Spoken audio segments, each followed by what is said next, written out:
അപ്പോൾ നമുക്ക് ഇന്നത്തെ കുട്ടികളെ ലഞ്ച് നോക്കാം കേട്ടോ. അപ്പോൾ ഇന്ന് നമ്മൾ ചോറ് വെച്ചിട്ടില്ല, ഇന്ന് എനിക്കൊരു സ്ഥലം വരെ പോകാണ്ട് കേട്ടോ. അപ്പോൾ അത് കാരണം ഞാൻ നേരത്തെ തന്നെ പൂരിയും അതുപോലെ കിഴങ്ങ് കറിയും ആക്കിയിട്ടാണ്. ഉരുളൻകിഴങ്ങിൻ്റെ കുറുമ ഉണ്ടാവുമല്ലോ, അതും കൂടി ആക്കിയിട്ടുണ്ടായിരുന്നു ചായക്കുള്ള കടിയായിട്ട്.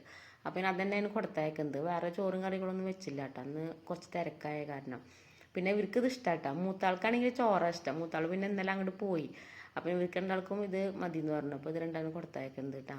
ഇന്ന് ഇതുപോലെ കുറച്ച് തിരക്കിലായിരുന്നു രാവിലത്തെ ജോലികളൊക്കെ ഇട്ടാം. അപ്പോൾ അത് കാരണം കിഴങ്ങ് കറിയും അതുപോലെ 2-3 ഒക്കെ പൂരിയും കൂടി വെച്ച് കൊടുത്തിട്ടുണ്ട്. പിന്നെ സ്നാക്സിനും ഇന്ന് ഒന്നും ഉണ്ടായിരുന്നില്ല കേട്ടോ. സ്നാക്സ് വെക്കാൻ ഇവിടെ ഒന്നും ബേക്കറി ഐറ്റംസ് ഞാൻ അധികം വാങ്ങിച്ച് വെക്കാറില്ല കേട്ടോ, എന്തെങ്കിലുമൊക്കെ ഉണ്ടാക്കാറാണ് പതിവ്. അപ്പോൾ രാവിലെ ഞാൻ ഇതുപോലെ കുറച്ച് എളുപ്പത്തിൽ കുറച്ച് ശർക്കര ഒരുക്കിയിട്ടുണ്ടായിരുന്നു. അപ്പോൾ അതൊക്കെ വെച്ചിട്ട് കുറച്ച് ഉണ്ണിയപ്പട്ടെ, നമ്മൾ ഉണ്ണിയപ്പം ചട്ടി ചെറിയ കുഴിയില്ലാത്ത ചെറിയ ഉണ്ണിയപ്പാട്ട് ഉണ്ടാവുക ഈ നോൺ സ്റ്റിക്കിൻ്റെ. അപ്പോൾ ഞാൻ അതിൽ കുറച്ച് ഉണ്ണിയപ്പം പെട്ടെന്ന് ഉണ്ടാക്കിയിട്ട് അതാണ് കേട്ടോ 5-6 വെച്ച് കൊടുത്തിട്ടുണ്ട്, ചെറുതായ കാരണം കുട്ടികൾക്ക് കൊടുക്കാമല്ലോ. അപ്പോൾ എത്ര ലോട്ടാ ഇന്നത്തെ ഫുഡ്.